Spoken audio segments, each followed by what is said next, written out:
আচ্ছা, এখন আমার কত হলো, আজকে তো আর্জেন্টিনা আলজেরিয়ার সাথে ৩-০ গোলে জিতা গেল। আবার ৩টা গোলে মেসি করলো, মানে হ্যাট্রিক করলো মেসি, কিন্তু একটাও পেনাল্টি পাইল না। এটা কোনো কথা? সেভেন আপ দলের সদস্যরা বসে ছিল, মেসি গোল করব, পেনাল্টি থেকে গোল করব। তারা ফেসবুকে আইসা একটু লাফালাফি দফাদফি কইরা দুই একটা স্ট্যাটাস দিব, একটু মজা মাস্তি করব।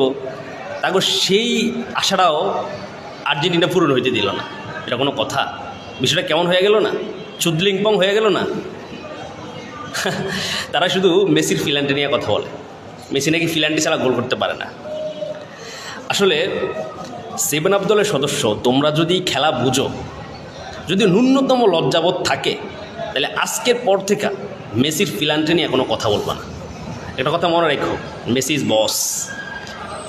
পেনাল্টি ছাড়াও মেসি সারা। মেসিকে নিয়ে সমালোচনা করার একটা যোগ্যতা লাগে, যেটা তোমাকে নাই। Mind it.